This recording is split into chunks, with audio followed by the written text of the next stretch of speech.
This is the story of how I upcycled a painty old sweatshirt into a cute cottagecore cat top. Hi, I'm Mandy Wildman, and I can't resist an upcycling challenge. I'm all about making something cute from something fugly. The more trashed it looks, the better for me. My good friend Nora knows I'm bonkers about old painty clothing, so she frequently brings me her boyfriend's discarded paint clothes. She was pretty apologetic when she gave me this old paint-spattered sweatshirt. That logo was everywhere. She shrugged and said, I don't know if you can do anything with this, but I never throw anything away without showing it to you first. Now that's a good friend. I'd been obsessing about the idea of making some kind of a cat top for a while. I found this rough outline of the back of a cat, which I fiddled with until I had a larger cat and a smaller one. I had to cover up those logos. I rummaged through my stash for something cat-like, and I pulled out this flower print brushed cotton. Ooh, I know it may not scream cats to most people, but for some reason it did to me. I cut out the two kitty shapes, a big one for the back and a small one for the front. I used some medium-weight iron-on backing to make them easier to sew and to prevent the fabric from fraying like it wanted to. Then I found some previously dyed cotton seersucker fabric with some nice texture as a background fabric, and I was happy with that. I didn't love the square shape of the backing fabric, so I trimmed it to an oval shape. I knew I had to knock down the bright white color of the shirt, so I dyed it with Rit dye, the tan color, and I only used about maybe a third of the bottle, and that worked fine. Next, it was time to add some vintage crochet lace around the edge of the back applique, because it's always time to do that, and I loved how it looked. By this time, I was fed up with the sweatshirt look. I wanted something kind of feminine and more cottagecore style, so I cut a very slight high-low at the front because that's fun, and I had an idea blooming in my mind. I placed the smaller kitty over the front logo, but I felt like it needed a bit more something, so I added a backing layer of a piece of scrap vintage lace, and that worked for me. Before we get started with hacking up the sleeves, I wanted to share something really cool with you. If you want to know what to make that actually sells, where to list it so it doesn't sit forever, and how to turn scraps into steady income, you might need to be a part of the Refashion Rebels community. Right now it's free to join. All you need to do is comment Rebel and I'll send you my invite link. I built this for you. Come and see why. So next I attacked the sleeves that were way too long. Those yucky cuffs had to go. I chopped those off and then I worked out how long I wanted the sleeves to be. The top pin shows where I'm going to cut it, and the lower pin shows how long, roughly, I want the ruffle to be. I set the scraps aside to use later. What? Of course there were always going to be ruffles. But what fabric was I going to use for all those marvelous ruffles?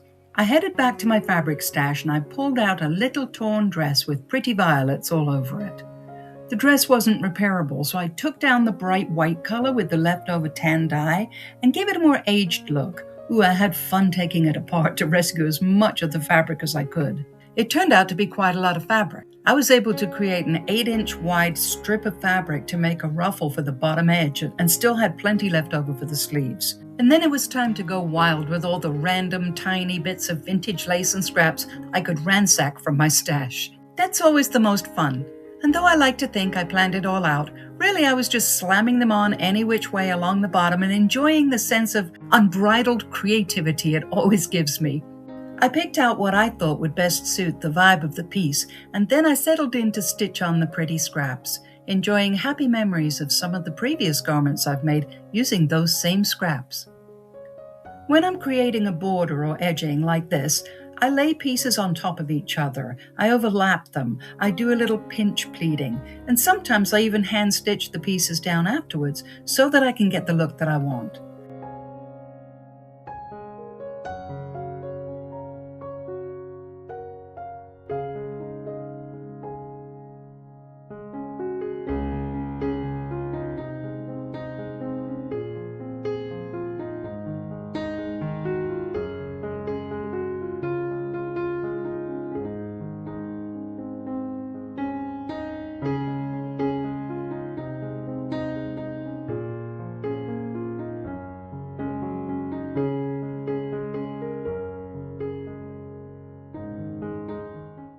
I'm not sure how I know when I'm done, but I just do.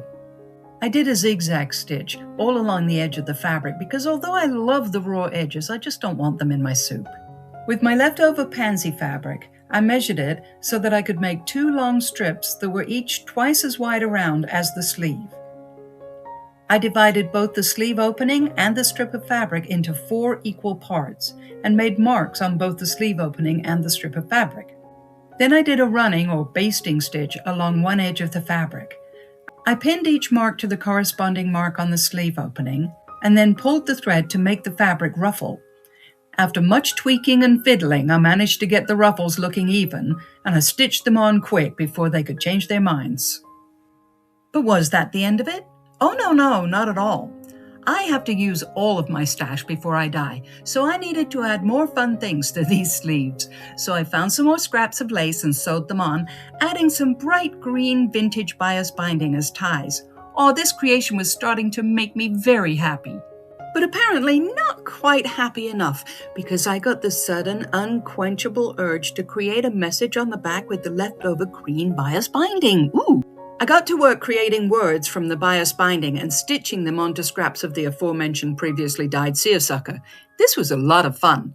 I fiddled around with it, trying to make sure the message fit all the way across the back, and eventually succeeded, to the best of my ability, while trying to remember my own personal mantra of perfection is not the goal. I overstitched the letters with a dark purple thread in a weird fancy stitch I discovered on my sewing machine. It looked like a long, weird squiggle. Kind of like life for a lot of people, and I was happy with that. Or was I? No, not at all. Obviously, it needed a couple of buttons to represent the dots in the letters. So I pulled out my button stash and I found some that were both the right color and made me smile. Cool. At this point, I was feeling pretty pleased with myself. But alas, the not-so-sleeping giant of a feeling within me was declaring, no, it needs more, I tell you.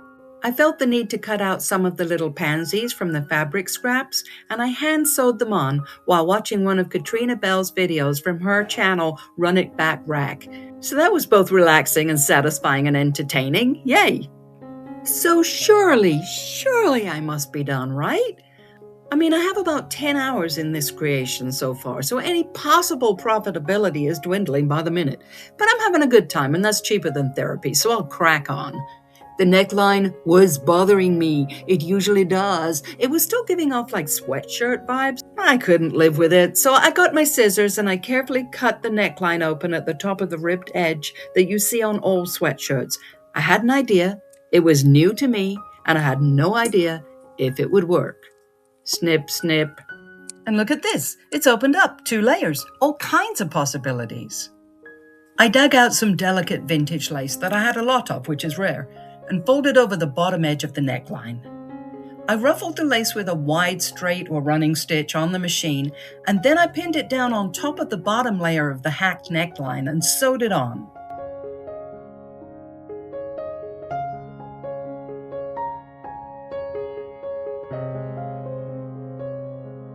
The final step was to fold over the top layer of the neckline, and I top stitched through all the layers, which resulted in a simple but girlified neckline. Boy howdy, that looks so much better. Finally, it was time to do my favorite part. Well, they're all my favorite. I cut out a scrap of the discarded fabric and I wrote my name on it with permanent marker. Then I sewed it inside the back of the neck and I called it a day on this fun and funky, painty sweatshirt, now Cottagecore kitty top. I've got more upcycled tutorials coming, so please like and subscribe and comment Rebel if you'd like to be invited to the Refashion Rebels community. Bye for now.